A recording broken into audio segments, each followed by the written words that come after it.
What is up, guys? Zach Ginn here. Rick Ginn here. And in today's video, we are on day 8 of the 30-day wholesaling challenge. So in today's video, we are going to give you the ultimate guide to going out here and pulling the best free lists on the internet or in person. These are called government lists. And all you need to know about government lists are they are this secret list that no other wholesaler on YouTube ever talks about. We're the only persons to ever talk about this government list. It's a big secret. And what we want to do is just show you it because, guys, we scream about this forever. We talk about government lists all the stinking time. And really what we want to do is show you how to find and pull these government lists. And you might be shocked, but these government lists are free. Most wholesalers that don't watch this YouTube channel never pull them. And there's more of these type of leads than almost any other paid source. And this is going to be a lead where you got no money at all and you want to have an unfair advantage with your competition. This is the exact list to do. These are the top free lists. And these are lists. I'll tell you this. I don't get you too excited, but these type of government lists, I look at my top 5 wholesaling deals of all time. They're all $100,000 deals. Plus, my biggest deal ever, $115,000, all from government lists. And so that's, guys, why we scream about government lists so much. It's because they are the biggest bang for the buck because they have the most motivation. And if you understand one thing about wholesaling real estate, you get paid in proportion to the problems you solve. And government lists have the biggest problems, and that gets us the most money possible. So we're excited about this today, right?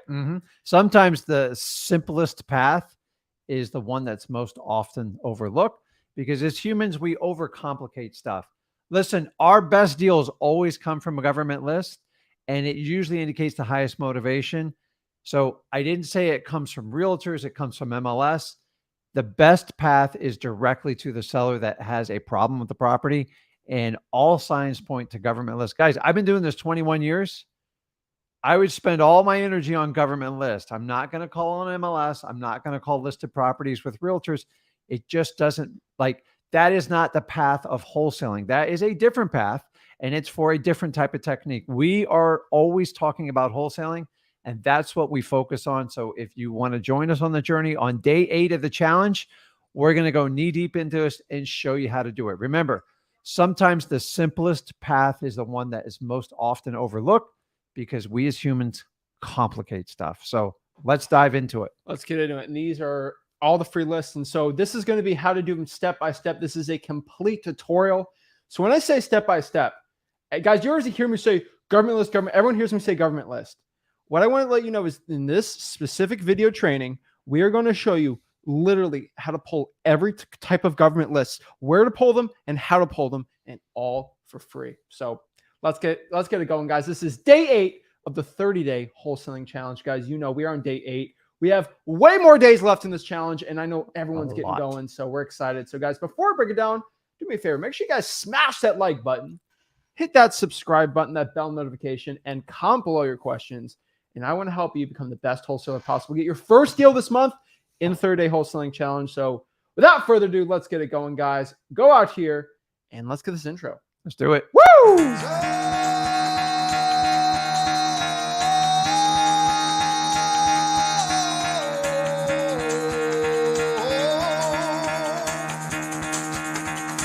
Get the fuck out of bed, bitch. Go.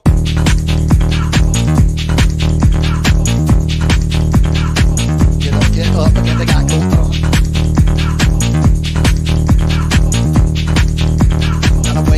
Time to wake up, bitch. Get up. Get up. Get up.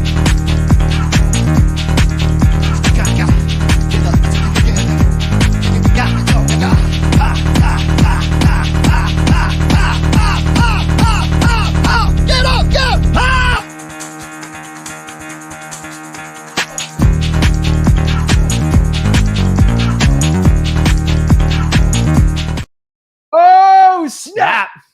Guys, that gets me always jacked up. You know, I've never not seen that and not get more excited. And that's the point. That would be my fight song coming into the UFC right there. Oh, yeah. So, guys, let's get it going. Let's learn how to pull government lists step by step today. And let's get it going, guys. No money involved at all.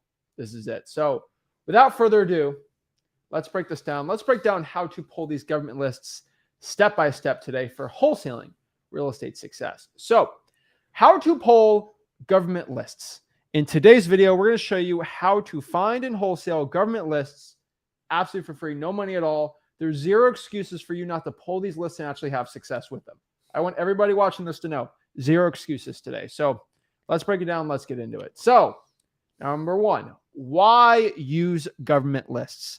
All right. So I don't think there's much convincing I have to do on government lists, just telling you how much money we make on them. But let me just show you a couple things. Okay. Number one, government lists are free. Cost zero money at all. Let me explain this one more time. Zero money to pull these lists. When every single person is telling you to go to this software, that software, blah, blah, blah, or use my free software to pull good. Guys, I want you to understand, free software can't get these type of lists. Even when you use a free software type thing, they can't even get this list. These are very hard lists to get for a software, which means you have an amazing advantage of it. We got to go old school, guys, right? These government lists have what we call the best ROI and ROT of any type of list possible, guys. Now, what is ROI and what is ROT? So ROI is return on investment, right? That's pretty simple. Mm-hmm. I spent $1,000 on this list. What do I get back from it, right? Like really, ROI, ROT it's amazing, and that's what we're talking about. So ROI, best bang for your buck. But what's ROT? ROT is return on time. Probably one of the most important measures we have in wholesaling that nobody really ever talks about. ROT is basically how much time I put in with these lists. So how many hours do I put in a cold calling and how many deals I get? Nobody ever, they only care about the money. It's all about ROI. No. ROT is huge. And what I want you to understand about ROT is, yeah, maybe you spend a bunch of money, but if you have to spend 50, 60, 80 hours just to get one lead, that's stupid. And when you're using a paid software service and you don't like have much starting out and you're manually skip tracing, these high equities and like, it ain't gonna work. You got to get the very, very huge motivated leads. So ROI, ROT, government lists have them all. It's the best one I've personally seen. On top of that too, these are just better, straight up better than any paid list you possibly have out there. I'm telling you from experience, it is better than any paid lists. And we're going to explain why, but I'm telling you, it's amazing. And another reason here is obviously it's less saturated than any other list out here. Okay. There's less wholesalers contacting people on government lists than on a paid list or from a free software type thing. It's just simple math. And so let me explain easy data versus hard to get data. Why is this list less saturated? Does it mean it's worse? No, that's not it. Let me explain. This is pretty simple.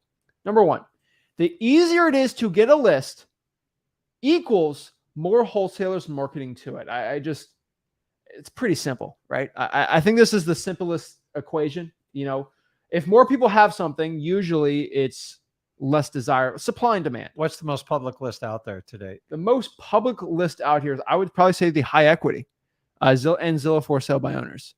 On market too, I would say too. MLS.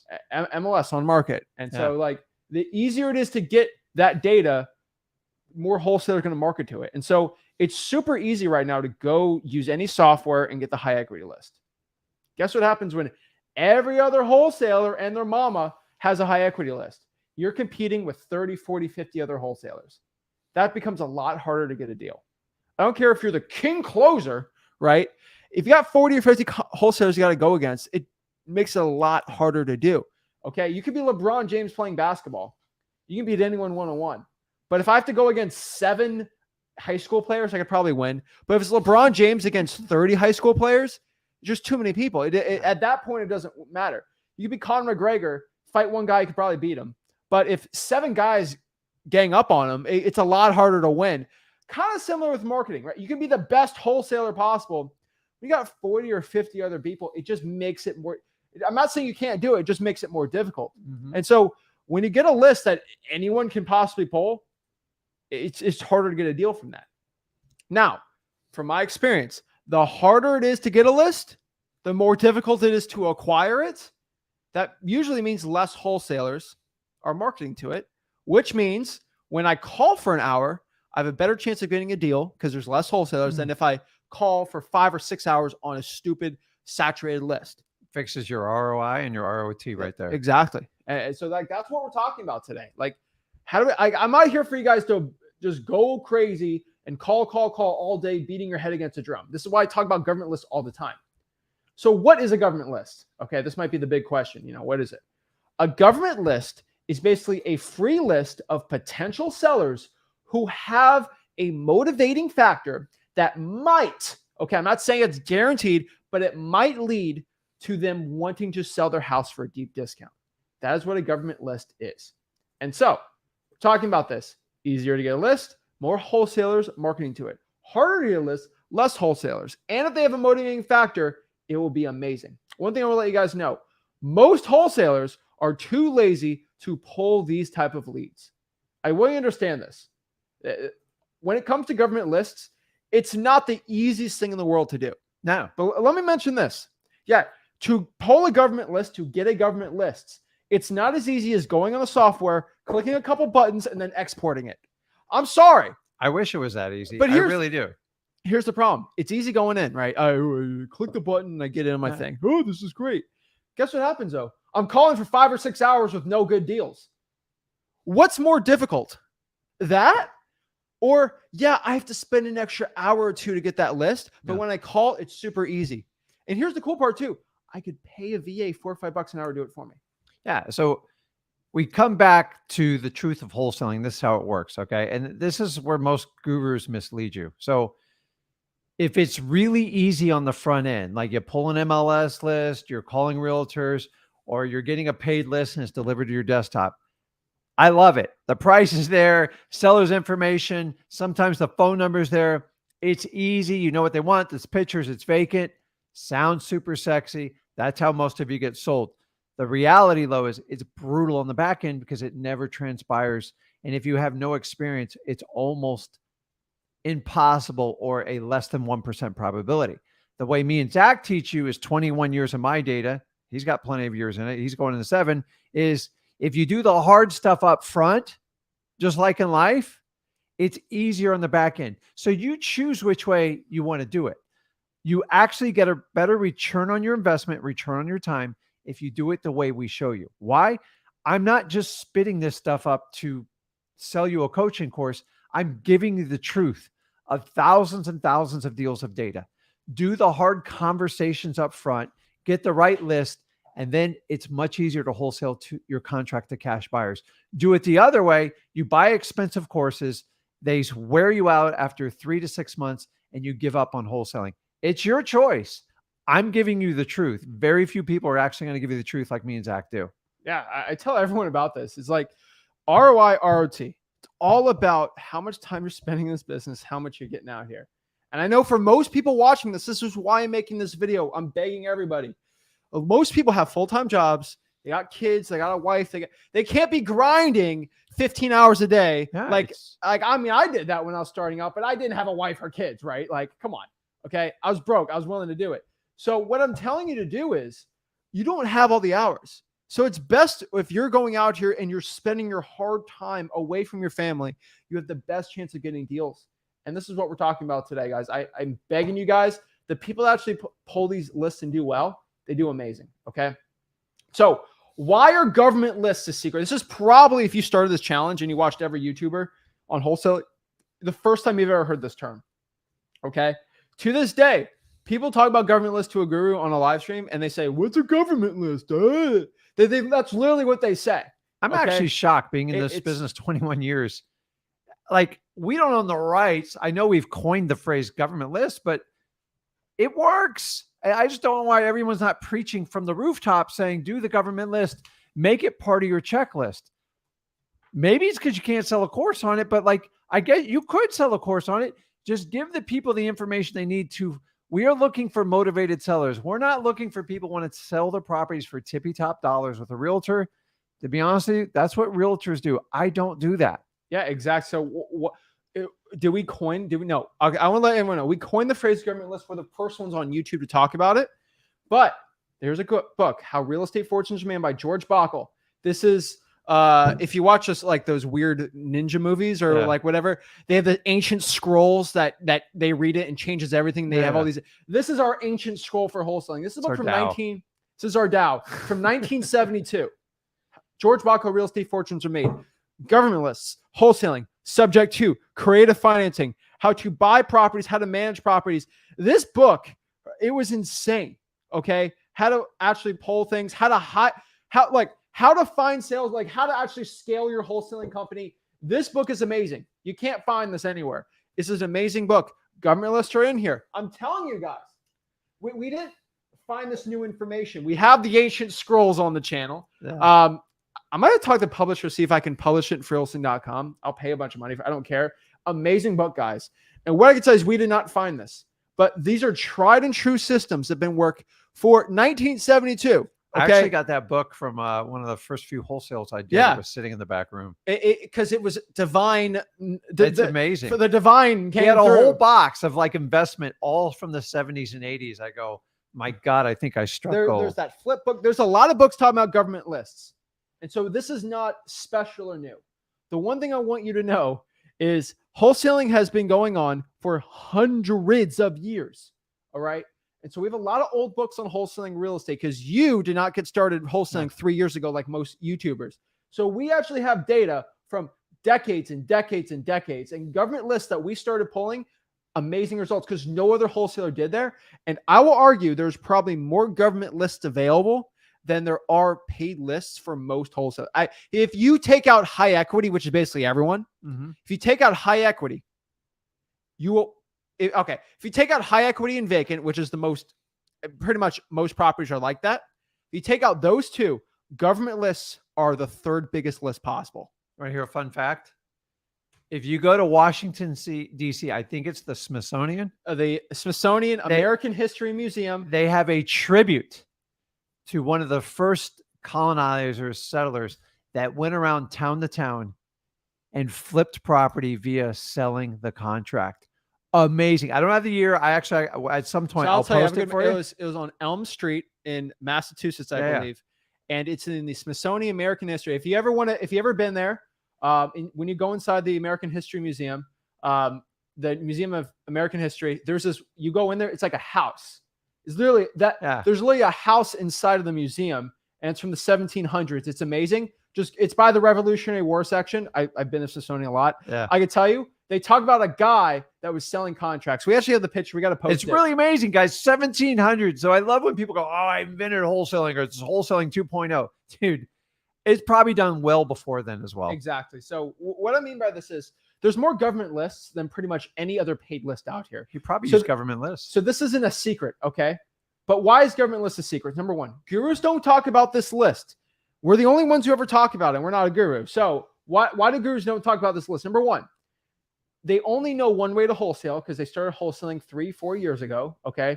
They learned from their guru, and it's a weird guru cycle. Number two, they can't give us credit for it because they would have to let their ego go and say, you know what? Zach and Rick are actually right. You know, they've been wholesaling for decades longer than me combined, and they know something that I don't, and everyone's getting success with it. Nope, they refuse. Okay, the ego gets away. Number C, most important part, they can't make money off of you. There is zero way I can make money off of you from going actually out here and you pulling a government list. Now you get a deal, you send the deal with me, JV. Yeah, I can make some money, but I'm just telling you the truth. But outside of that, they can't make an affiliate link off of you. They can't do anything. So that's a big problem for most gurus. So they won't mention it at all. So I'm letting you guys know why government lists are a big secret. And so let's share right now exactly, okay, the exact difference and thing of why government lists work so well. Most importantly, wholesalers aren't going after it. They're super motivated, and it's amazing. So let's break down the types of government lists and how to pull them. But before we do that, I want you to explain something. When we go pull a government list in person or we call them up, you need to come from this perspective. This is going to be the biggest issue you're going to have, and this is what we want to talk about first and foremost. Explain that you are a private tax-paying citizen doing independent research. That is your script for pulling government lists. It's true. Screenshot it, write it down. No, I want to go say I'm a real estate investor providing cash solutions. Don't do that, okay? Screw it. Don't do that, okay? These are government employees we're talking about when we're pulling from the government. They do what they feel like is right. They don't feel like with the law that they're government workers. They don't want to work extra harder. And if you come out and say, I'm a private tax-paying citizen, which you are, if you live in the United States, you're a private tax-paying citizen. Heck, if you bought a crayon, you had to pay sales tax, so you're a tax-paying citizen. even if you don't own real estate, and you are privy to a lot of this information. And so what I want you guys to understand about this is you have a right to this information as a full-fledged American, or if you're not American, you can go find someone in the comments to go pull it with you, and you can find an American, okay? But what I mean by this is you're doing private independent research, they have to give you this list. Now, it's not, some laws are weird where it's a little harder to get it, but for most lists you can. But they're all going to ask you why. If you say you're a real estate investor, these people hate real estate, they hate capital, don't like the capitalism society. Investor has a bad connotation. They will say in their mind, I don't want to deal with you. And they're just going to not ignore you. But if you say you're a private tax-paying citizen doing independent research, that will give you the best chance of getting the deal. So that being said, let's break it all down. So the first type of list we were talking about are the code violations. Love this list. Guys, I've said all these words so many times. In bottom right-hand corner, if you actually want to watch me pull these lists live and actually have it edited down from the media team and we post the videos for you, it is all in Wholesaling.com, FYI. So code violations. What is a code violation? A code violation basically occurs when a rule, regulation, or guideline known as codes are not followed in a city or county. What you probably don't know is your city or county has specific codes. One example part is you have to maintain your grass if you own a piece of real estate that's residential. That's how the code in the city works. They want to make it look nice, but like you can't have tall grass. You can't, and you also can't have your roof caving in because it's actually a safety hazard. Now, that's just how the law works in most cities and counties. And if you don't maintain your property the right way, you can actually be in violation of the city's code, and they can actually levy a fine for you. And so code enforcement, they levy a $10 to $50 a day fine for not fixing that code violation, right? Yeah, it's crazy. You guys, there's a lot of little technicalities on it, but I'll give you an example. I've had multiple properties where a $10 or $15 violation per day went up between 10 and 30,000. Yep. Here's the crazy part. They cut the grass, but it's on the omens of the homeowner to call the city to have someone come out, inspect it, and make sure they sign off on the violation.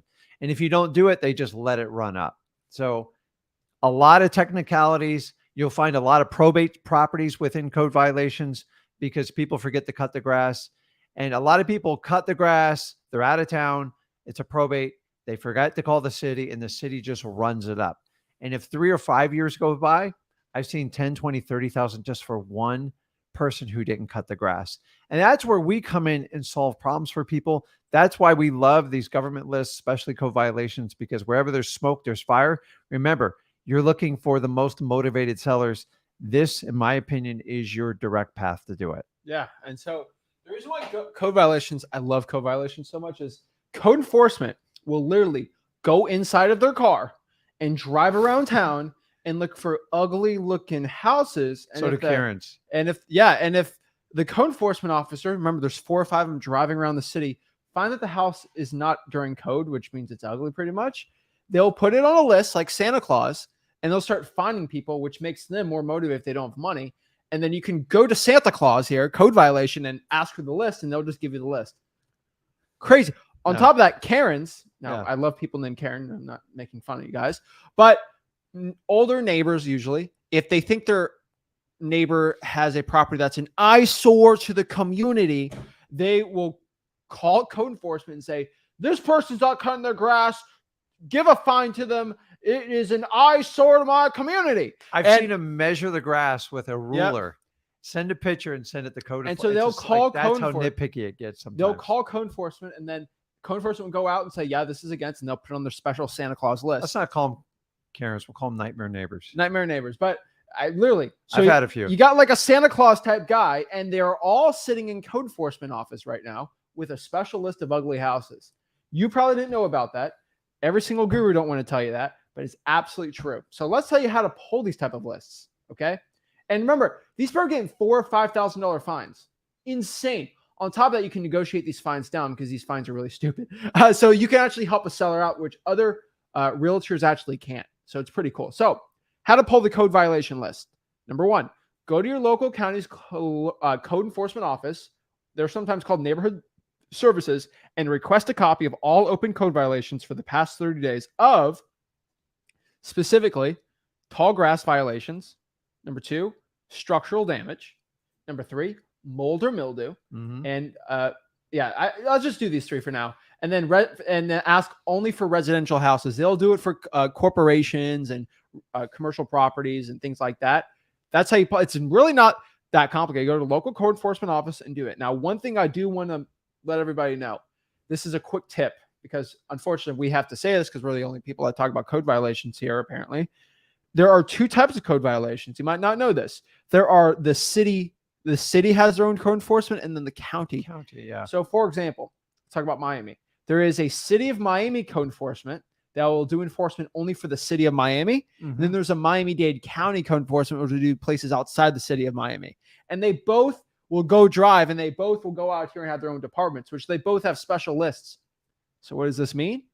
This basically means that we have 2 places in our city that we live in that we can actually get these type of leads. Amazing. I love it. And so the next one here are the water shutoffs. And the water shutoffs are pretty self-explanatory. This is a list of all houses and homes that have the water not on, aka shut off on the property. That's self-explanatory. Pretty much it. I'll tell you this, no running water means no fun.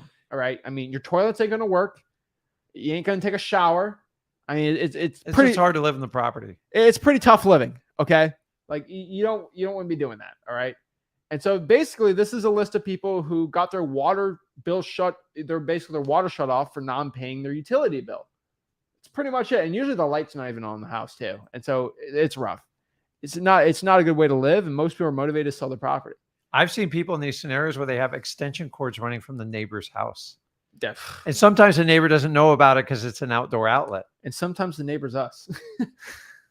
Remember that house in Fort Pierce? Yeah, you got problems, dude. You're running extension cords neighbor to neighbor. We had a flip we were doing, and the neighbor connected our hose into his place so he could get free. No, I'm used to that. And then instead of borrowing eggs, flour and sugar, can I borrow a little electricity, a little bit of water, so I can move on with life? Don't get me started on that. But how to pull the water shutoff list? Pretty simple.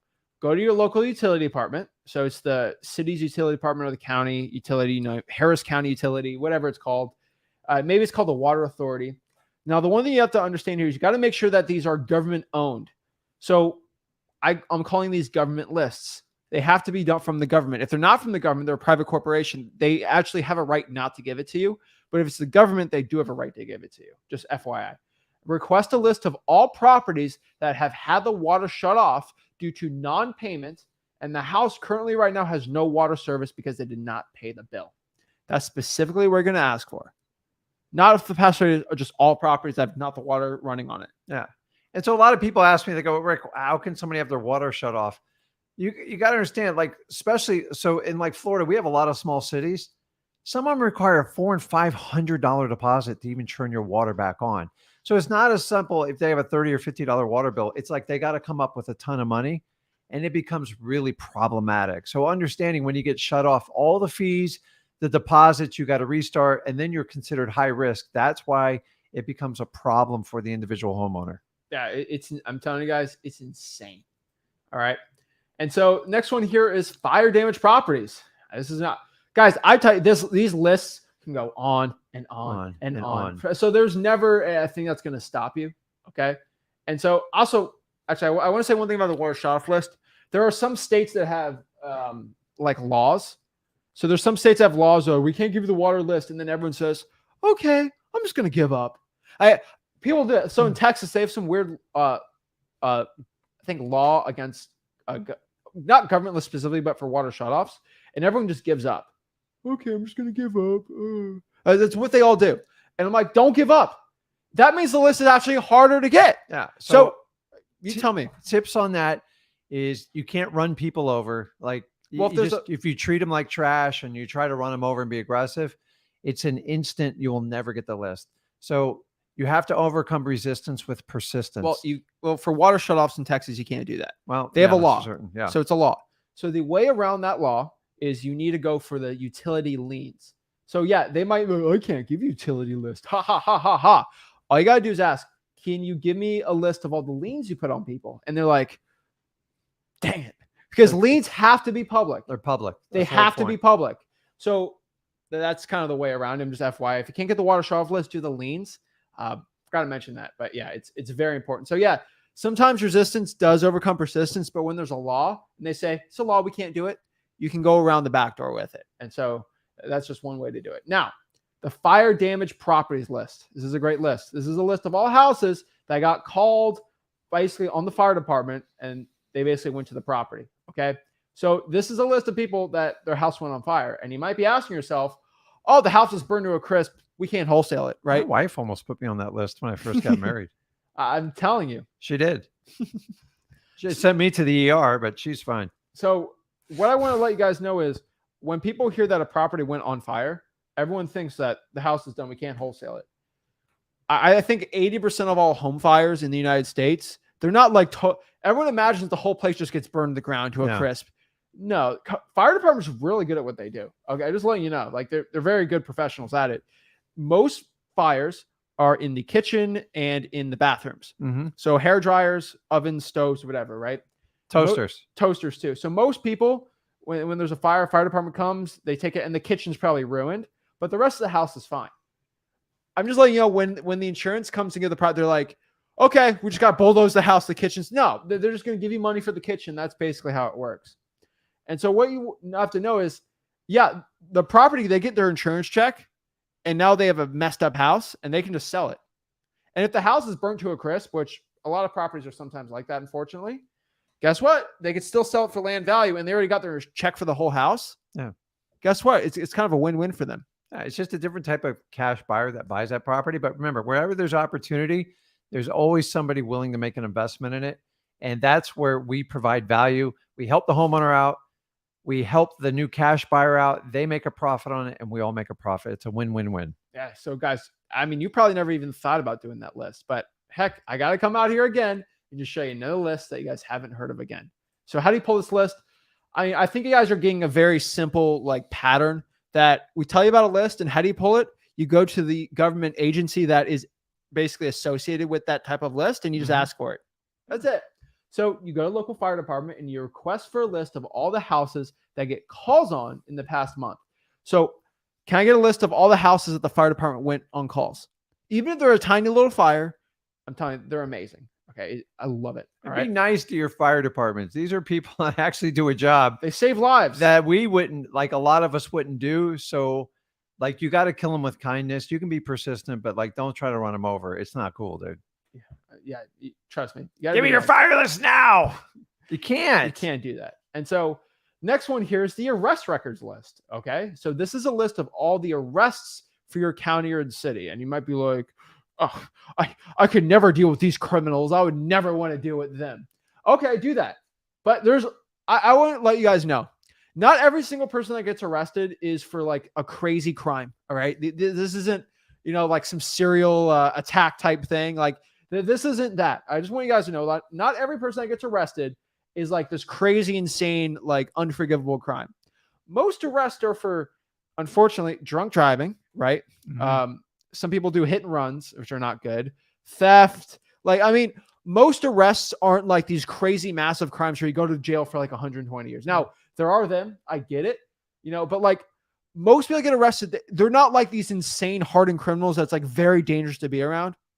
And these people, they are human beings too, and they're still citizens of the United States, even if they get arrested. And in the United States, I truly believe everyone is innocent until proven guilty in a court of law.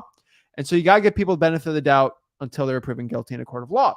Now, what I mean by this is when people get arrested, and I will let me give you the top example of this, of a non-violent crime. I don't want to wholesale properties that have like crazy, very, very violent crime. Like I'm not telling you to do that, but I've done those. Most of them are, I've had to deal with that too, are like DUIs. Okay. People have problems. Most common, hands down, DUIs. So multiple offenses. And when you're at like 3 or 4 offenses, you go to jail for like 1 to 2 years. And it's terrible. I think DUIs are probably one of the most it's one of the most unforgivable crimes. It's terrible. You put a lot of people's lives on the risk. People lose their lives. It's terrible. I don't agree with it. It's a crime. And yes. And these people they're paying their debt to society. Now, these people are still people too, and they still have houses. When they go to jail for 2 to 3 years, the house has to still have their mortgage paid, right? The taxes the government still wants their money. Okay. The bank still wants their money. They still have obligations on mortgages. And usually when they have to go to jail for 2 or 3 years, they just want to sell the house because they're going to have to pay for lawyers. Unfortunately, they can't. Sometimes we've had this a lot where it's like a DUI and the people, I'm innocent. I'm like, the breathalyzer said 2.0. Okay. Like, come on. It's your third Come arrest. This is your Like, third arrest. I'm not here to judge you. We just always focus on the house. And like, that's what you want to do. But here's the problem. They think they're going to be innocent. And then when they go to like the full court and they're like, you seriously didn't take the plea. Like you're 2.0, Yeah. You're found guilty. And you're like, oh, I got found guilty. I'm going to jail now after the third offense. And they're like, you have 15 days, report to jail. Yeah. And they're like, 15 days. And then the lawyer's like, here's your bill. And like, oh my gosh, I got 15 days. I need to pay this up and I got to get rid of this property. Detained right there in court. Sometimes get detained right there in court. And it's like, oh shoot, what do I do? Right. And we are not here to force people to sell their property, none of these things, but this is situations where people would want to cash offer the house and just get rid of it. And guys, I'll give you a disclaimer here. Do not do subject to with someone going to jail. No, they will, because when they come out of jail, they'll come out, they'll move right, they'll go right to that house. Oh, I'm just telling you, it is not good business. They love to hear it because they get money that, and then like they don't want to sign the deed over. Do not do a subject to or a creative deal with someone going to jail for any length of time. It is going to blow up on you. No, and so like one thing I'll let you guys know is that's not every situation, but a lot of big deals we've done have been those situations. And so most wholesalers feel like they're just above doing the arrest record lists, right? And I know plenty of people that are adults that, yes, they went to jail. They are felons, but they changed their life around and they're still good people and they paid their debt to society. They're not like, we can't look down on every single person that gets arrested because a big proportion of, if you look at big, like, so you can still wholesale these homes. No wholesalers are going after these properties. And these are people that you don't have to force them to sign something. Yeah. But you can just ask like, hey, I'm looking to buy a couple of houses. And you don't have to say, I saw you got arrested. Let me buy your house. No, you say, hey, are you the owner and are you looking to sell it? You casually mention it and you see if they want to sell their house. Nobody ever does this. And it's actually one of the easiest lists to pull. And nobody ever wants to wholesale these type of homes. Now you do get more drama with these lists. I'm just giving you the honest truth, but they are high profit deals when they work out because there is a deadline of motivation. And sometimes they push you to the limit, but it's not like a foreclosure. Either you get the deal or you're not. Foreclosure, if you don't get it, it goes to a public auction and no, you have nothing to do with it. There's a little bit different on it. So the only type of case I will let everybody know that you can't wholesale are RICO arrests. If someone gets arrested for a RICO crime or from the federal government, don't waste your time. Don't waste your time. Outside of that, that's pretty much it. And so then you're going to be named in the lawsuit. If we've actually been on a contract, people on death row. So like we've and they're away and we're pretty safe. But we'll wholesale those anybody deals. who's involved in like a RICO or like a Ponzi scheme, their motivation's through the roof because they're trying to move money as fast as they can. If it doesn't sound right or way too good to be true, understanding you do not want to be part of that. So yes, you run it through title, but if you know it and you take on that deal, you're going to lose your money or your cash buyer is going to wind up suing you. So I've had more than I care to tell you of how many deals. Why? Because their motivation was through the roof. They needed a wholesaler, but thank God the title company helped me sniff it out. And all of you are going to use a title company anyway. So don't lose sleep about it. But if they tell you it, just go, listen, have a nice day. I wish you the best. Maybe refer them to a realtor because that's even a realtor's at risk taking that listing. Yeah. And so you have title companies. You won't get in trouble. You won't get any legal trouble if you use a title company with lawyers. Like you're fine. I'm just telling you guys, this is a great list though. And I highly recommend it. So there's a list of all people that got arrested for a city or county. Now, all you want to do is basically find online the sheriff's website or request in person a list of all the arrests for the past 7 to 14 days. Let's just do very recent ones starting out. And the one thing I want to let you know about government lists is it's like you don't pull all the arrests. You want to make sure you want to get all the arrests, but you also want to make sure these people that got arrested own real estate. Now, a lot of these people that get arrested, they don't own real estate. So it's stupid to go after them.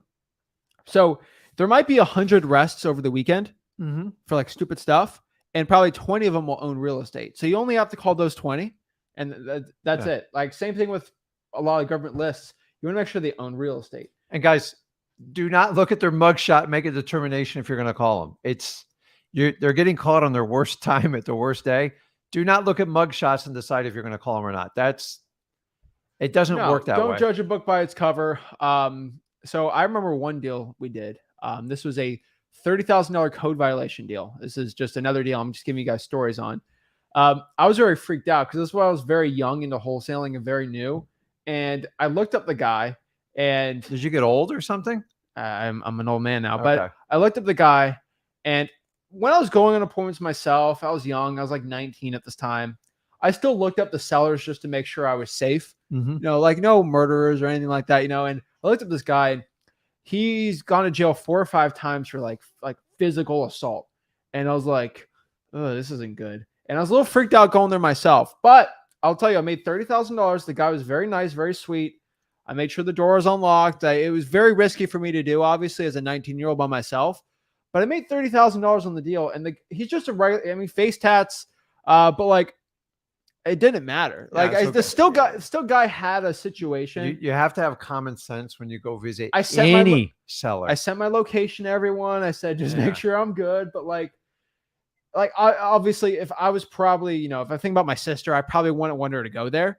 Realtors have to deal with this all the time. That's a real threat. I was willing. I'm not calling this person a dangerous individual, but I would probably not be comfortable with my mom or my sister being there. No. Now, me, I'm willing to do it for the money. I was 19. I'm still 30 grand is 30 grand. And if I felt uncomfortable, I was going to leave the situation. Now, I'm not telling most people would probably do that, but there are a select few down here that will take that risk. And I'm not telling you what to do legally or anything, but these are still human beings with human problems. And we got the deal done. And so I've had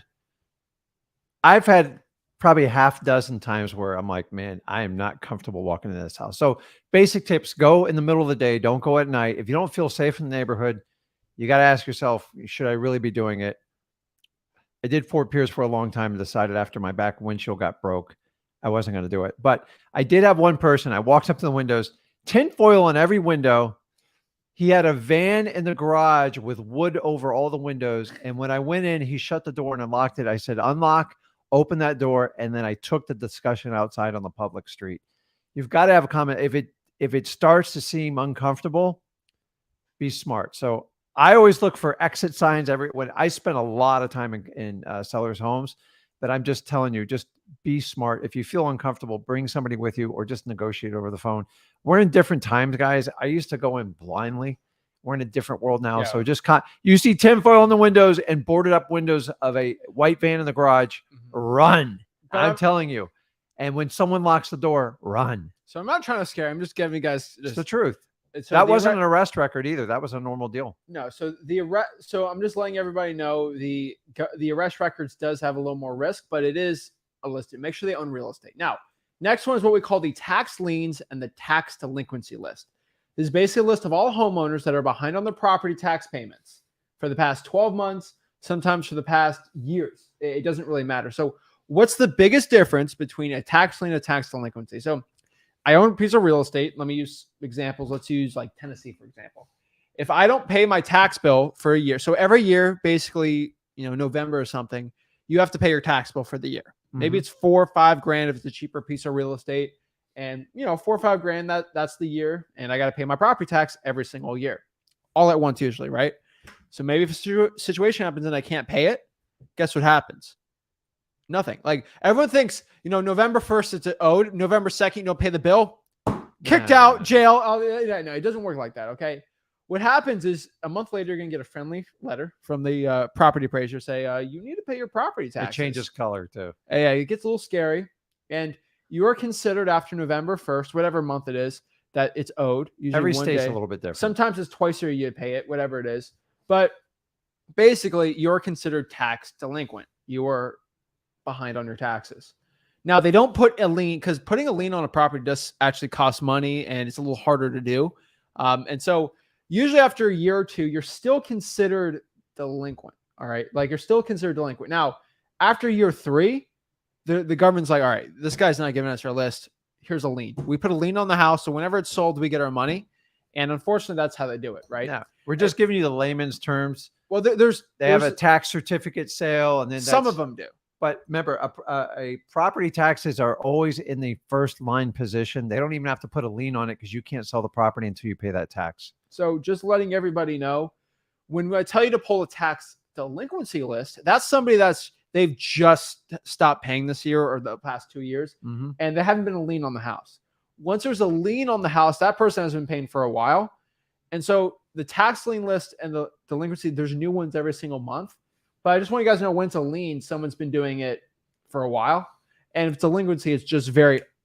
Now, what's the better one? Delinquency is better because it's fresher, and most people still aren't willing to do it. Now, the tax delinquency list, it's not like a simple list I can click a button for. It's actually a hard government list to get. It's a upper ranked government list, if you will.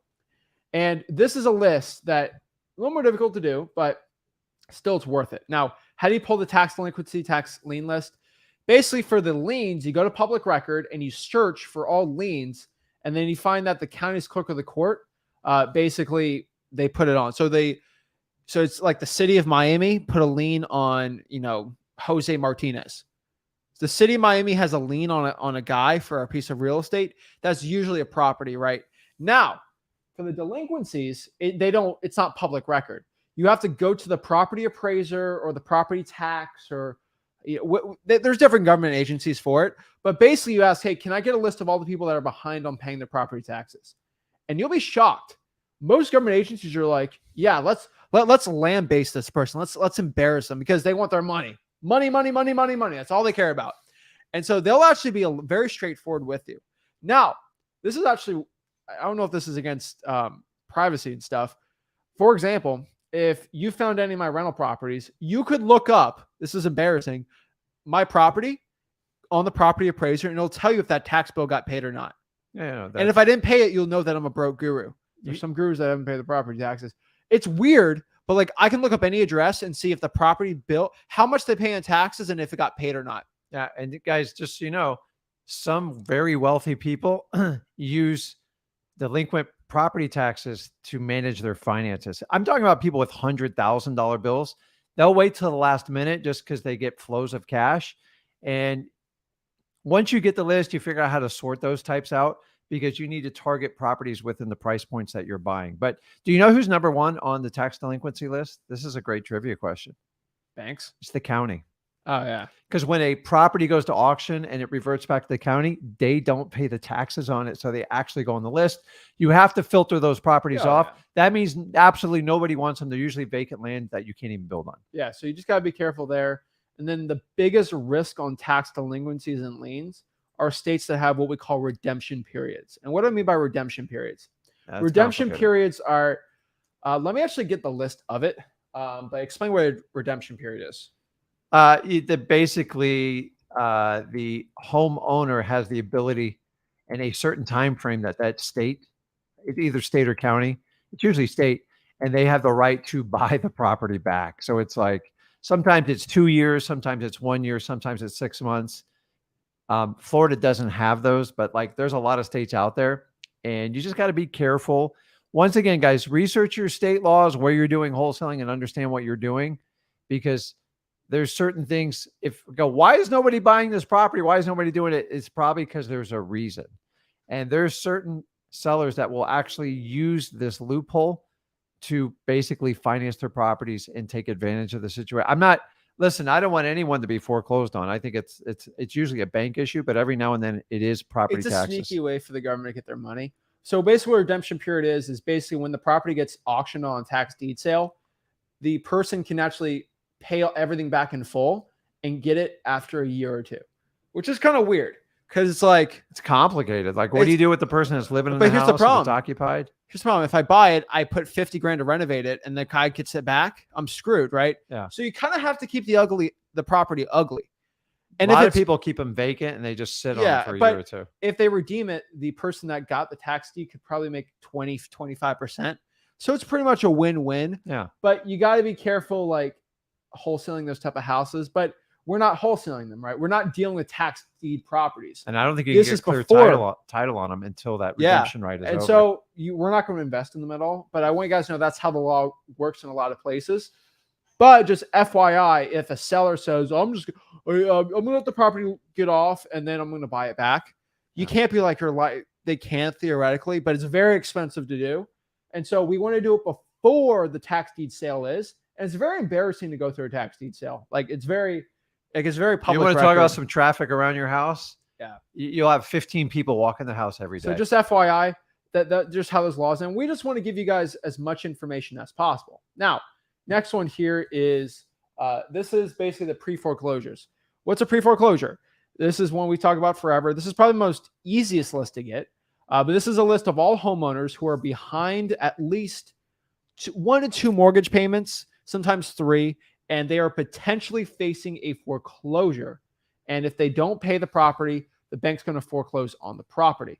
So how do you actually pull a list like this? It's pretty simple. You go to the public records online and you search for the list pendences or the notice of default sections. Usually every government agency has this. NOD, they call them too. NOD, they call them nods. So it was like, what's a pre-nod? I'm not trying to give you all lingo, but like that's a way to do it. And basically it's a list of people that are just behind on their mortgages.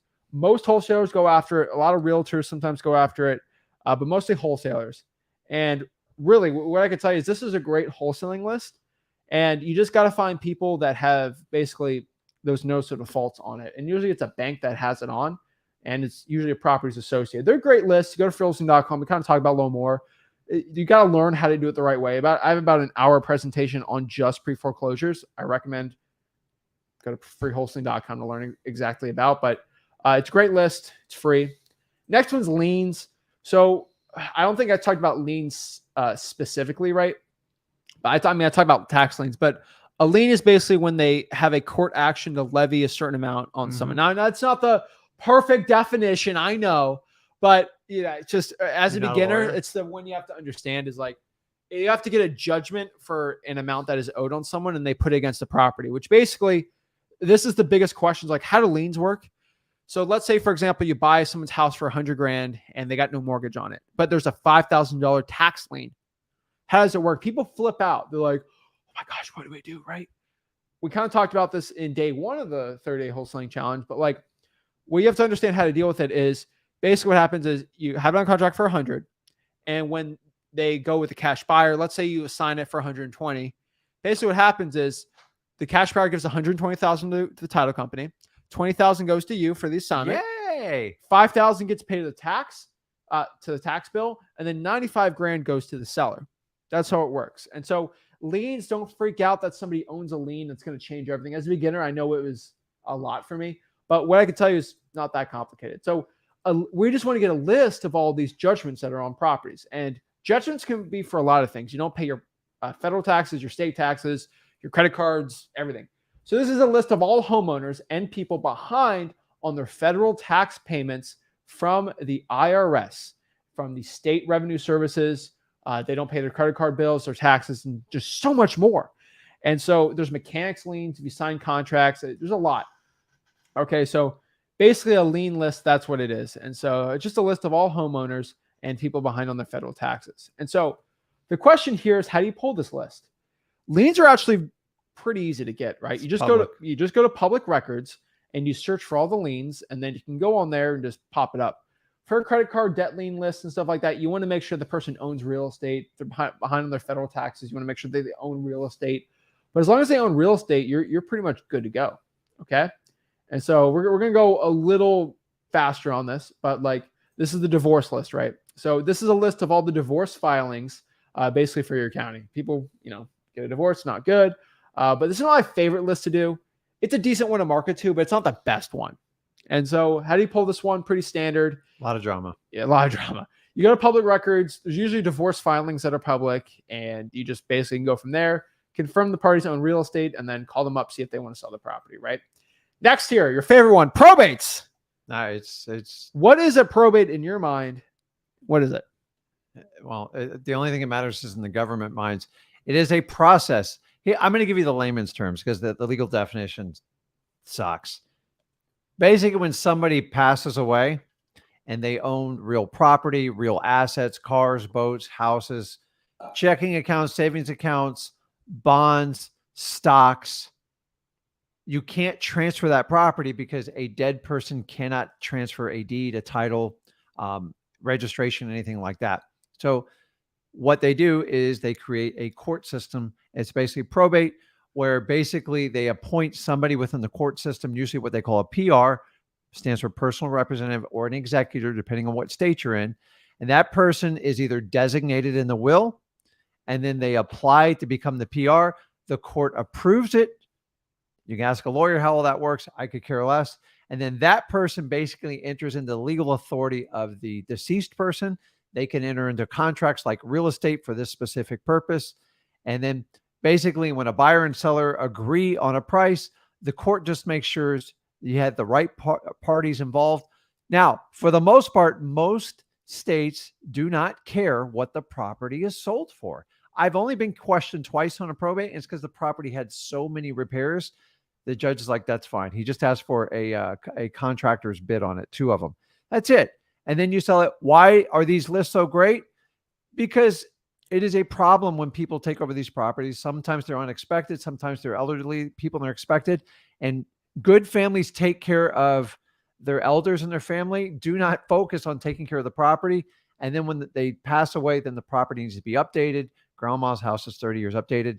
It's too much time. It's too much money. They don't want to care of the bills. So they create the system where they can sell the property. Once the PR has the legal authority, they can meet with someone like myself. We agree on a price. They go, listen, I just want to get rid of it.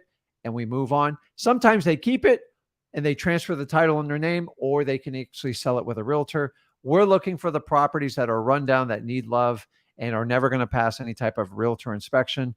This is your highest profit government list. Hands down, I have proven it over the last 10 years. If you don't attack this list, you're missing out on a big part of wholesaling.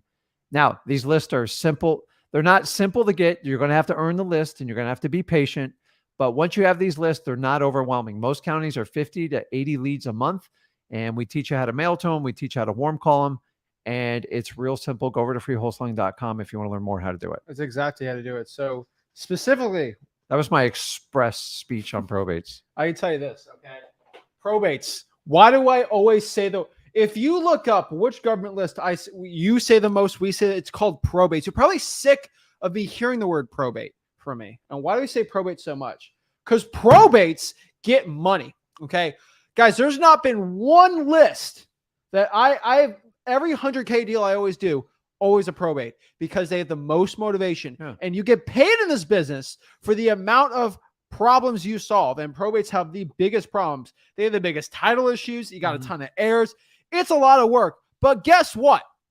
If you go to freewholesaling.com, you see people, like, you see the testimonials, you see it. There's kids out here making hundreds of thousands of dollars.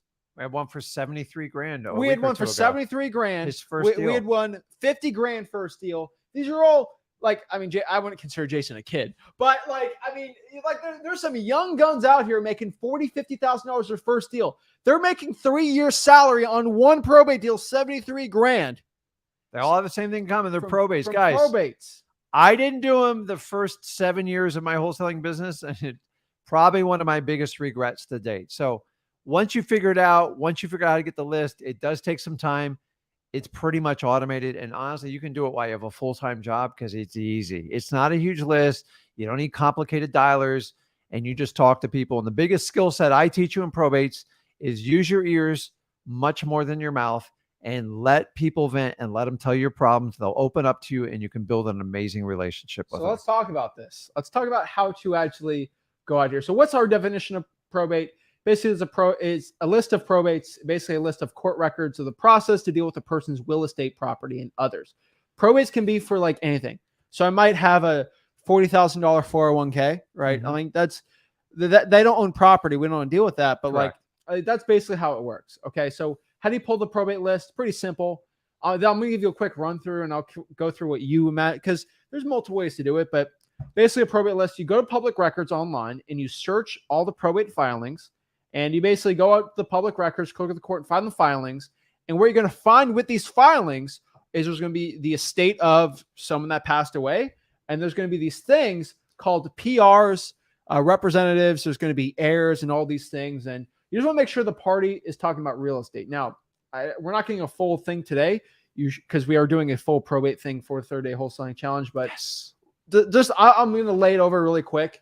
Basically, what you're going to do is you're going to find people that unfortunately passed away. They filed the probate to get the action going, and there's going to be representatives to the person's estate, usually, or heirs to the property. We're just going to casually call these people up, send direct mail, whatever it's going to be, and see if they want to sell that piece of property.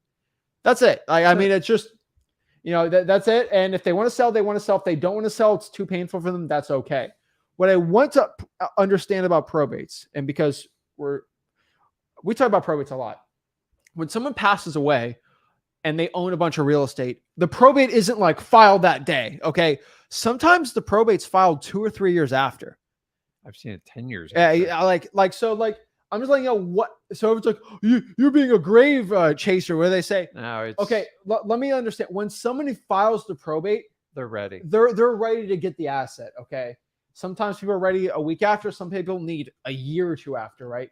But what you need to understand here is once they file the probate, they're ready to go. Okay. Now there's things called pre-probates, which isn't a government list. We're not going to really talk about today. Yeah. People will call the obituaries. I am not going to get or into you just that. find them on your own. Sometimes you find people where they never file the probate because they think it's too costly or too timely. And those are the best deals. But we'll talk about those later when we do our probate episode. And so I'm just letting you guys know. Got to tune in for that one. Probates are amazing. Go have to pull it. Go to freewholesaling.com right now to learn how to pull it. Like, you can actually watch me go to the clerk of the court and just pull it like a ninja. Like, boop, boop, boop, boop, boop, boop. Done. Easy. Yeah. So I actually have a video we have in freewholesaling.com. I called it probates and pre-foreclosures because they're both P's and it kind of rhymes. But I literally, push and P. And so basically what I'm doing is I'm going, you don't know what that means, don't you? What? It's from a song. All right. Over my head. All right. But basically that's what I thought was funny. I think I had gun in the background pushing P when I was doing it, but maybe that's for another one. But basically what I did was I went online. People tell me, I need help with this county. I pulled the pre-foreclosures and probates and I just called them live. And I showed you my script and everything. It's in freewholesaling.com. It's amazing. All right. And so that's probates. Now, this is the biggest question. What if they don't give you the list? Oh, no. Number one, you should panic. You should freak out. You should run and hide. You should run. No. Okay. I give up on wholesaling. I couldn't do it. Guys, don't give up. Good. All right. I want you guys to know. Good. If they say, no, we're not giving you the list, that means they said that to every wholesaler. That's the Wolf of Wall Street speech, right? Yeah. Good. And so what you have to understand about this is, let me tell you how the governments usually work.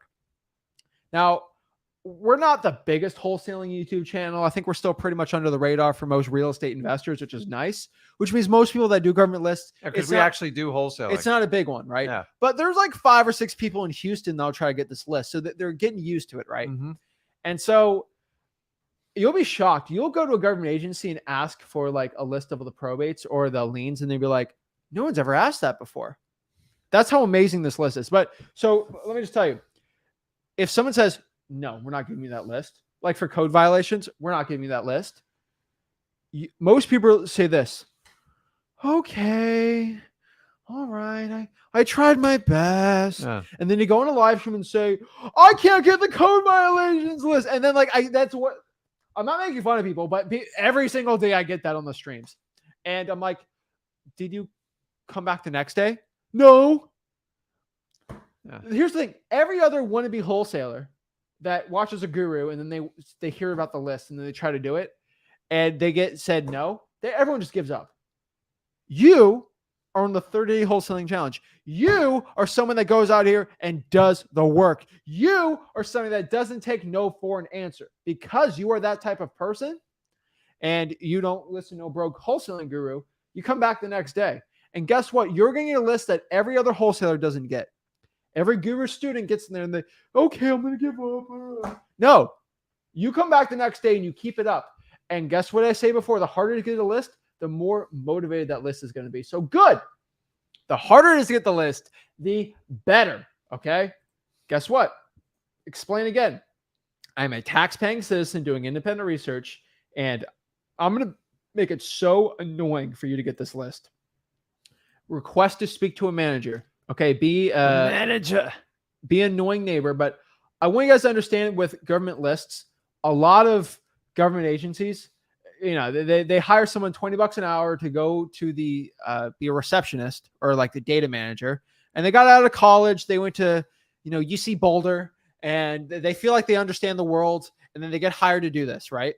And they sit down, and someone comes up to me, and I say, "Can I have the code violation list?" They say, "No." Like, that's what they do. They have their nails. They're like, "No, I want to go listen to my Taylor Swift and talk to Karen at the water cooler about the last Selling Sunset episode," right? Like, they're government workers. They don't like to work hard. Okay. I might get in trouble for saying that, but they don't want to work any harder than they have to. All right.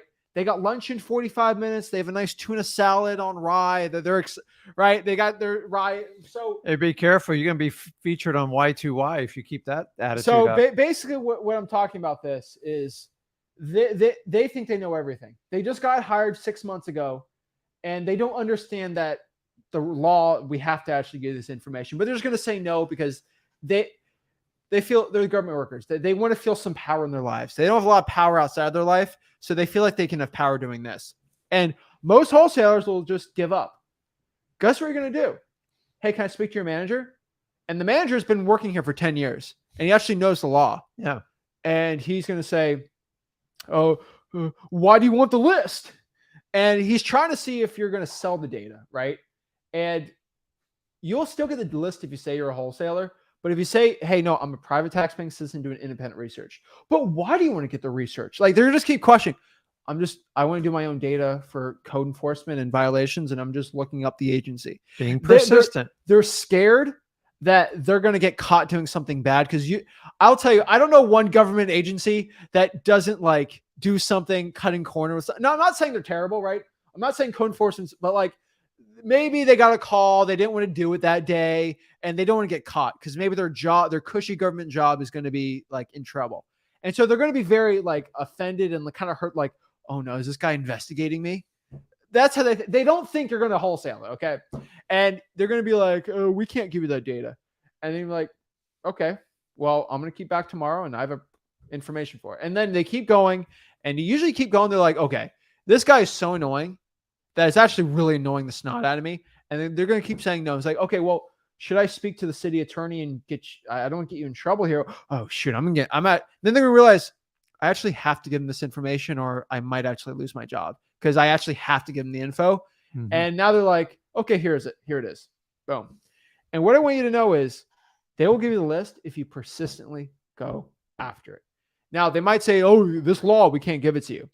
I want you to do something. You guys are very smart people. All right. You're not gurus. Gurus read a law about wholesaling and say, "It's just banned. The whole thing's banned. It's banned. It's over." And so I quit. And what I do on this channel is I actually read the law with you. And you guys are smart enough to understand that it says you can't publicly market for sale. It doesn't mean you can't wholesale. You just can't list the property on Zillow. Which you shouldn't be doing anyways. No. And so basically what these laws, there's sometimes law like, due to this law, you can't. So there's this law. Recently someone sent it. It's called Marcy's Law or whatever.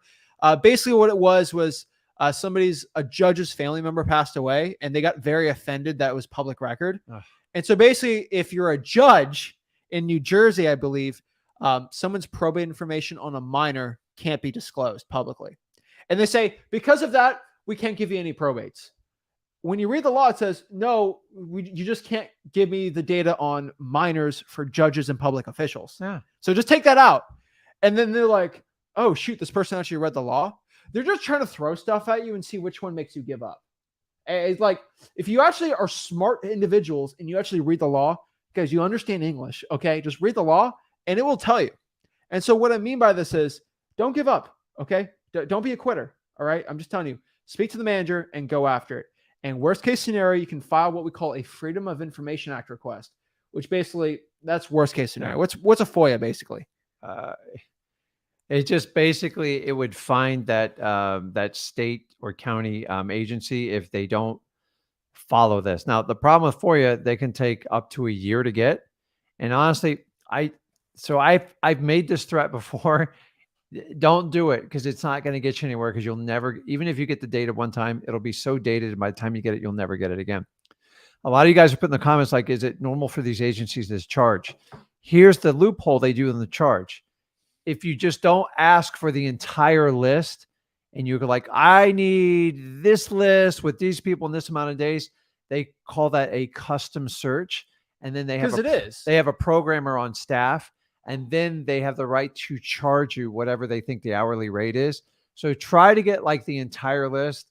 Sometimes that's a loophole around getting these people trying to charge you. And they'll do, they do it to discourage you. Yeah. So like, try not to give them like, hey, listen, it's not custom. Just hand me the entire list and I'll go away.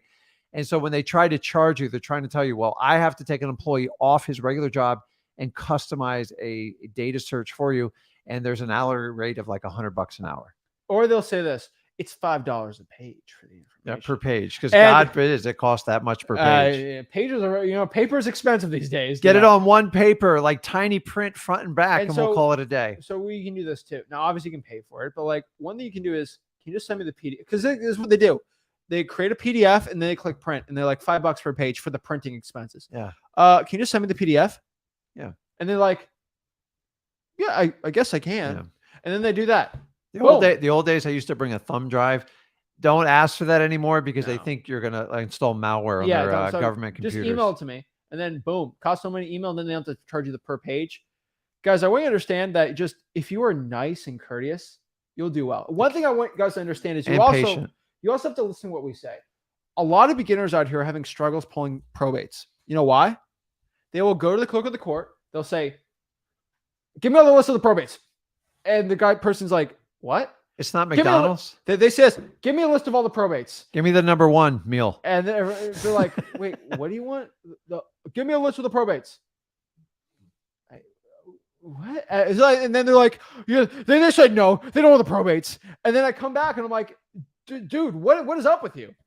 You don't do that. You say, can I get a list of all the probate filings and all the cases for the probates? Yeah. You got to be like, you got to speak their language. You got to speak their language a little bit. And guys, listen, the old rule of thought is spend time with the employees, these places trying to pull the list.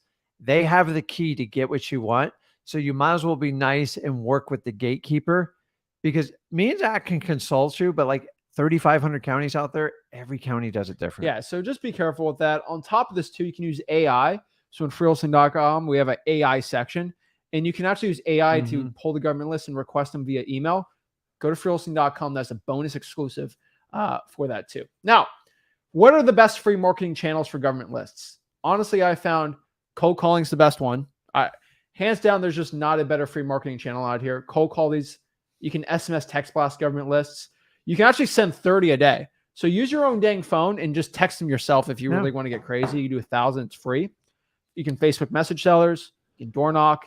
That's basically it. Now, for paid marketing channels, you can cold call. So cold calling is free and paid, depending on what you do. You can text blast with the software like smszac.com. You can send out direct mail. You can do reverse driving for dollars, or you can have employees to scale it out, right? We'll talk about this a little later for the challenge, but that's pretty much how you do it. And so the question today is, what is your homework?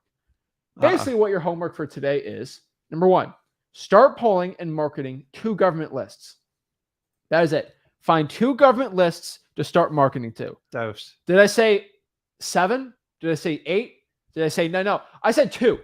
Just find 2 government lists that we talked about that resonates with you, and just focus on those 2. Don't focus on, just focus on 2. Okay. Let's do that. Have 30 minutes. I'm giving everybody, when this live stream is over, 30 minutes to decide what government list to pull. 30 minutes. That's all you get. I'm only giving you 30 minutes. What? I only got 30. Yeah, you only got 30 minutes. Figure it out. All right. And then, heck, some people are so analysis paralysis, they can't even put it on a spinner wheel, click the button, and let it spin and choose it for you. Right? That's it. I don't complicate it. Take massive action. Take it. And then the last but not least part, the one that freaks people out. I want you to make 100 contacts this month of government lists. It's a non-negotiable. What does non-negotiable mean? In my opinion, it's a check term. Non-negotiable means no negotiating on it. There's no like, oh, but what if, what? No. You have to do 100 contacts this month. If you are serious about changing your life, if you are serious about becoming the top wholesaler you possibly can be and actually getting wholesaling deals. 100 contacts. What's 100 contacts? It's not even a lot. A contact is a hello. You're actually getting in contact with somebody over the phone, over text, whatever it is, and you ask them if they want to sell the property. Just ask 100 people if they want to sell their house. That's it. Off a government list. Yeah. It's not complicated. It just gets the ball rolling, and it will lead you to wholesaling success. So, guys, that is day 8 of the 30-day wholesaling challenge. And I'm telling you guys, it is amazing to be talking to you guys. It's amazing to help you guys out. And yeah, that's pretty much it. So what I want to do is answer some questions, do some quick one-on-ones really quick, and help the people out. But guys, make sure you go to freewholesaling.com. Our free real estate wholesaling course will help you learn wholesaling real estate for free. So first and foremost, we got Laura. Hello. You got to unmute yourself. All right. Michael. Yeah, how you doing? What's up, man? How are you doing today? I'm all right. So, I haven't done the government list because originally I was in Michigan, and I had two. Actually, I have two that's under contract. But I know I sent it to JV because I was just trying to get it done. But it was from Zillow. But I did send it to you guys, but you guys didn't call me back. But then I wasn't sure. Hey, Michael. Yes. What city is it in?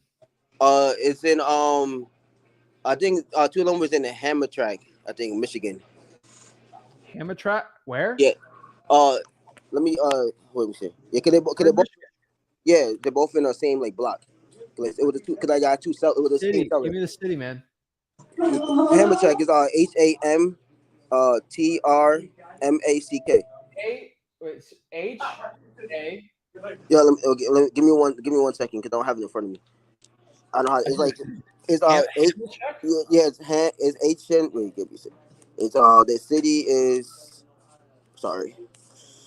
HAMTRAMCK. TRAMCK. Hammertrack. Okay. All right. Let's see here. He didn't get a call back on it. What is the listing price? So the listing price were both $189.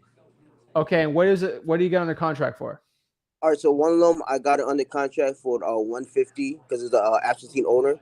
It's been on listed. It's been listed on Zillow for over almost a couple of years. So I guess they have. Michael, the VA denied it instantly. I want you to understand that. So the first thing when you go to sellmypaper.com, our first one's no FSBOs. We're just not doing FSBOs right now. And on top of that, even if it's a FSBO, it has to be 70% of the FSBO price. That's the qualifications. We can't sell the deal, dude, if it's not that. And the population. No, it's Wayne County. It's fine. Okay.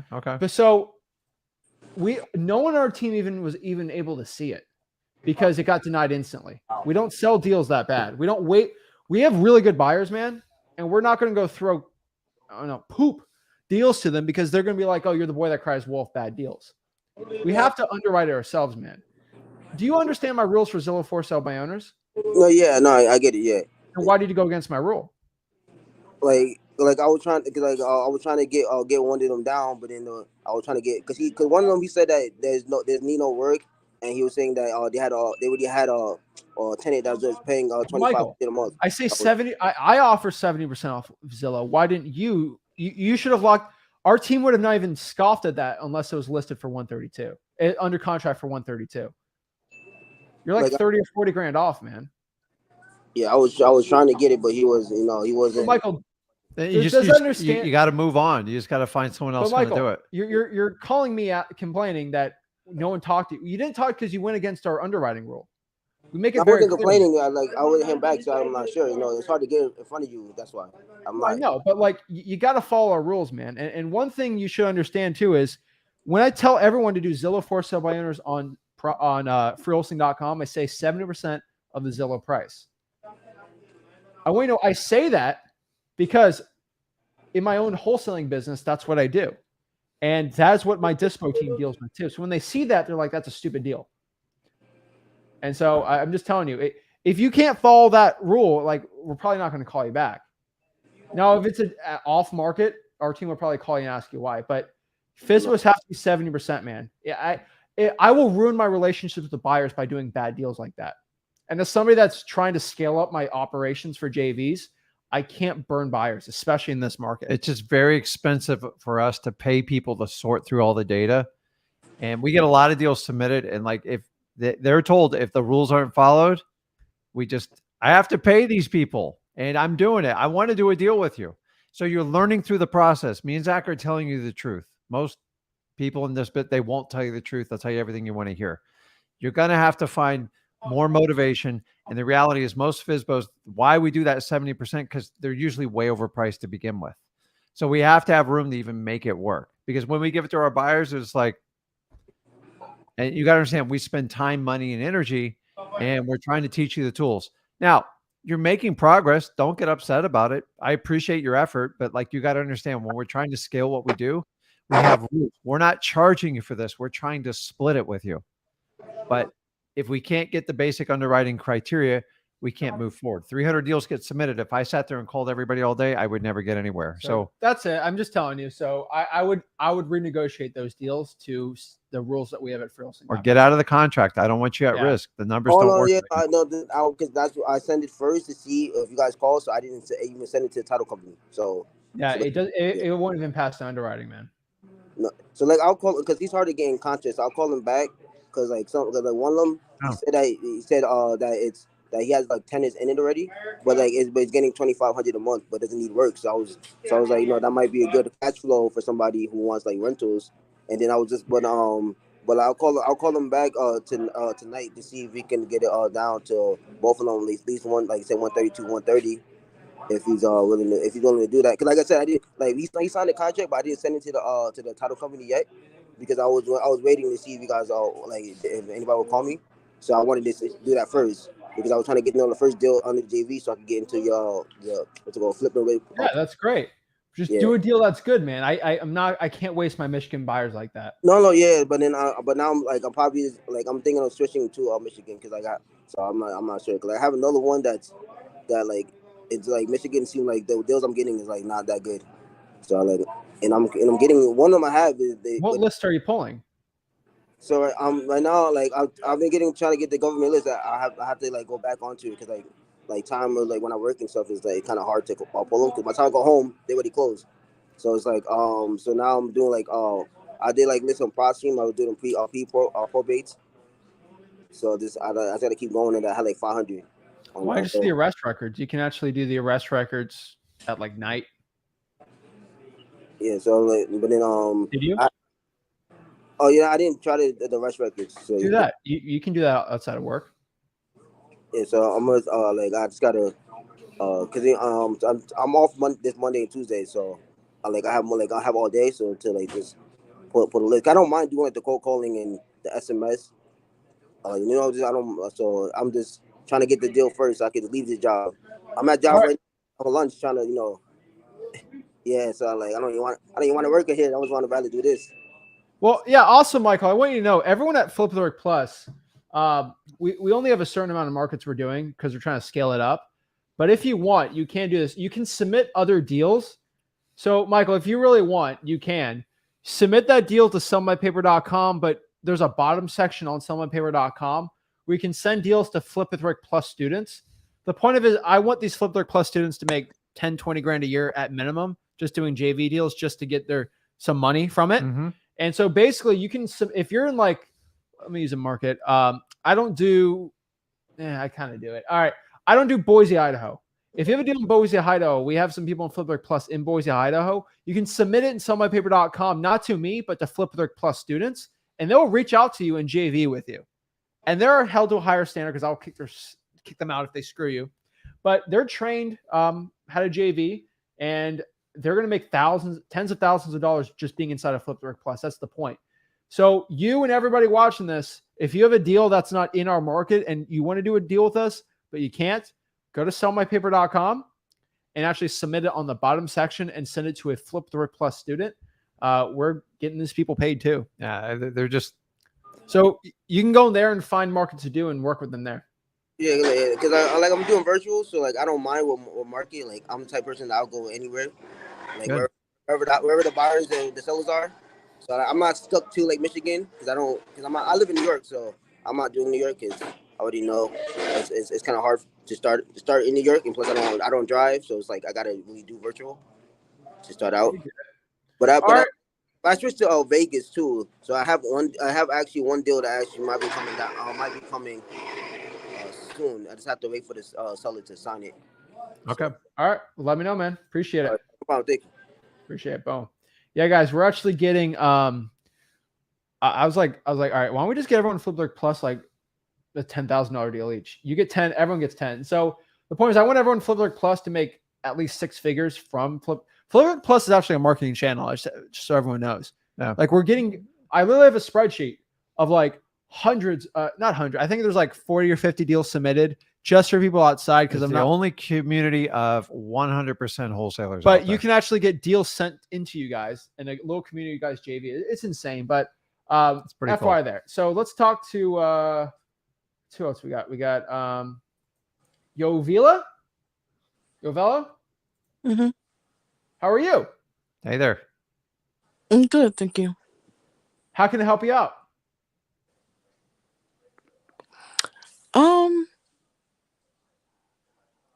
I don't think I had a question, did I? Then why are you in here? I'm sorry. That's all right. What's going on with? Oh, okay. Let me ask you a question. Your free wholesaling website, the one that's $99 a month, is it? And I'm kind of confused. Freewholesaling.com is free. But there's another. It's saying Freewholesaling.com. Are you talking about freewholesaling.com or Flipbook Plus? Yeah. So what's the difference between the two? What am I going to get at the one? So let me say this: Flipbook Plus is free, and it is the only education platform we really have. And so Flipbook Plus is an education platform. It's more about the community of people coming in, and then people work with each other. They do JV deals with each other. They help each other out, and then we'll give you guys JV deals from other people. Freewholesaling.com is just how to get your first 100K, your first $1 million, whatever it is. I give people Flipbook Plus. I'm like, go to freewholesaling.com first. And so freewholesaling.com is the free, it's our course. Okay. Flipbook Plus is just a little bonus for the people that do JV deals with us or people that want to just chip in and just help run it for the community section. Flipbook Plus has live events like in person. We do extended streams, bonus streams. You just get more of me and Zach. Yeah, I mean, that's it. It's not required. Everything you need is in freewholesaling.com to get your first deal up to your first 100 grand. Go through that before you even consider anything else. Yeah. And Flipbook Plus is free. I want you to know, if you send us a deal and we do a deal with you, Flipbook Plus is free.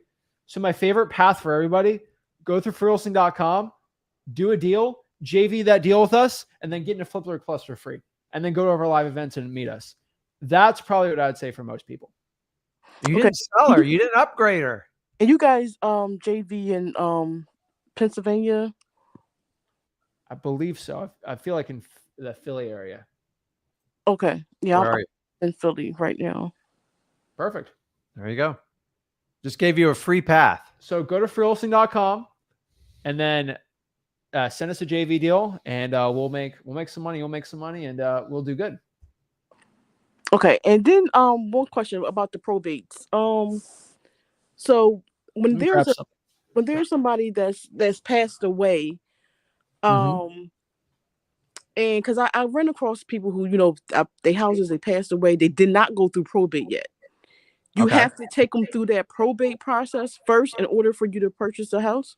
Inevitably, for them to transfer that property, because a deceased person can't sign over a deed, they will have to go through the probate process. So now, can you just maybe purchase an interest in it? So here's what you can do is find out if the person passed away, if they had a will, makes it much clearer of a path.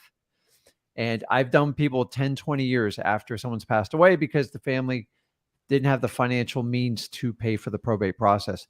If there is a will and a clear path to who's supposed to inherit the house and the family's all on board with it, you can enter into an agreement with who's ever going to be the responsible party. And then it's simply reaching out to a title company, involving a probate attorney. And then the average probate cost without any type of like court proceedings other than formal paperwork is about $3,000. So let me give you an example. If a house is worth $100,000 and they didn't file a probate, say they had a will and maybe there's just two sisters or one sister is going to get the house is a little rundown, and you present them a contract,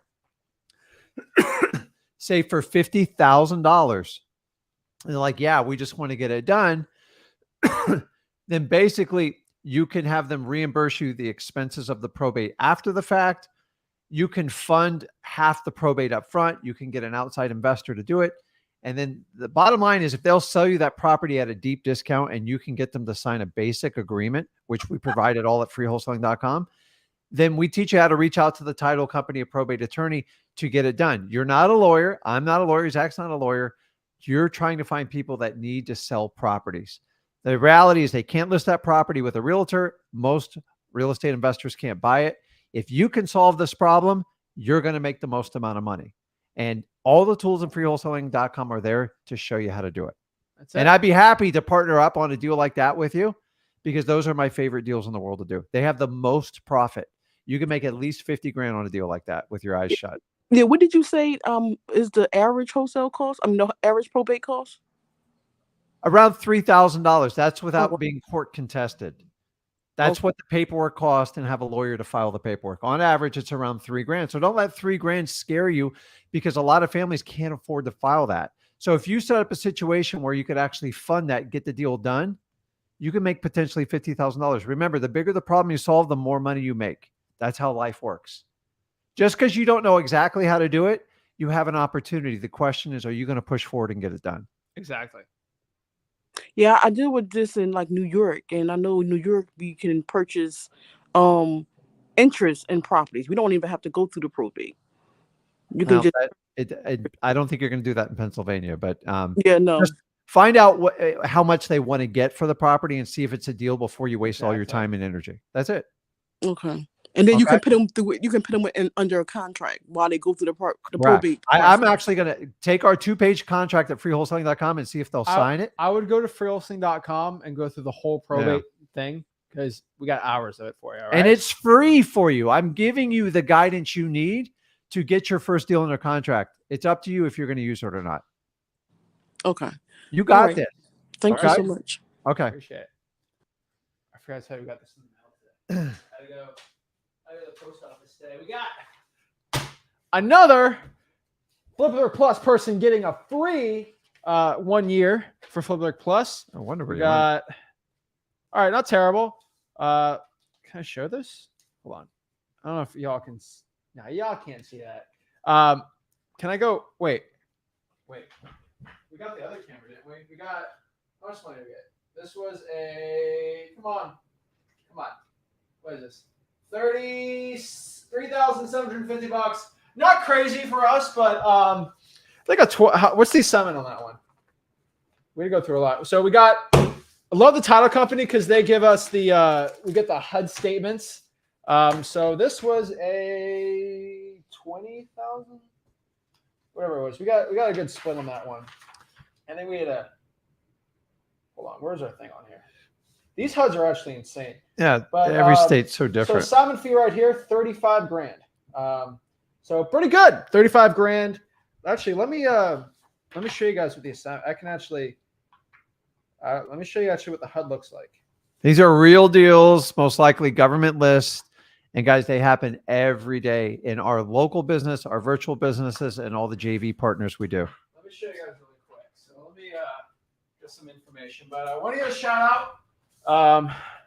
Cool deal here. So let's get rid of the LO. I don't want to get in trouble, you know. You just put your hand over it. No, people got to see the assignment fee. All right, let me show you. So another great deal here. We got assignment fee, $35,000. $35,000 assignment fee. So keep sending your deals. So the reason why I want to show that is we got that in the mail today. Didn't show you that. That's cool. I didn't see that. But send us your deals. Texas is really hot right now. So send us your Texas deals. And if you want Flip Lyric Plus for free, send me deals, get us paid, and then we'll get it going. We actually have we're locking down the live event for Flip Lyric Plus. We're doing 2 live events a year. We should have an announcement next week. We'll have an announcement next week on that. And it's going to be fun. It's going to be a lot. We're going to lose our butt on it. Guys, it's like we're putting together like 3 weddings at once. I didn't know. You get married? No. Basically, I'm getting married to the game of wholesaling, but we did the math. Like, it's going to be 30 or 40 grand to host an event. I'm like, I don't care, dude. I want to. It's crazy. So the reason why I have to drop 30, 40 grand on an event, it's crazy expensive. I got to feed y'all. I got to get you we're getting a really cool place. These 3, if I get hundreds of people that gave me $4,000 checks, it's like, okay, I can drop 40 grand on a live event and do all the stuff we have. That's kind of what I'm. So everyone wonders, like, why can't I just get Flip Lyric Plus? Because I got to drop 40 grand on live events. I got to do all. So send me JV deals, and it allows me to give you guys even more, and then we'll make it 10. And we actually work with you 2 full days on your wholesaling operations. I don't bring in a ridiculous line of speakers to sell you a million things so I can split products with them. So 35 grand. We're the only ones that do it. Those who want to take advantage of it, I would love to work with you directly. So yeah, appreciate it, guys. So we do wholesaling for real. We are the top JV guys in the country. So send us your deals. And if you go to sellmypaper.com and it's a place that we don't send you guys deals, go to the tab. We'll actually get you Flip Lyric Plus students. We'll actually do JV deals with you. My goal is for every Flip Lyric Plus student to make 10 grand of JV deals, just so they make. I just want to make so much stupid money return. The other guy got another probably 5 grand from us, right? So like you're doing the. Oh no, he got half of the 35 divided by 2. He got 17.5. 17.5. He made 17.5, and he has Flip Lyric Plus for free. Yeah, crazy. So guys, huge return. Send us the deals, and heck, I want him to make another $10,000 deal. Yeah. Some guys telling you, Flip Lyric Plus. The reason why we're doing it, I'm trying to get everybody paid and everyone a bunch of money. I'm getting paid, y'all getting paid, free events, all this stuff. So guys, go after it, Flip Lyric Plus. Go to freewholesaling.com too, and I'll see you guys soon. This is Zach Ginn signing out. Rick Ginn.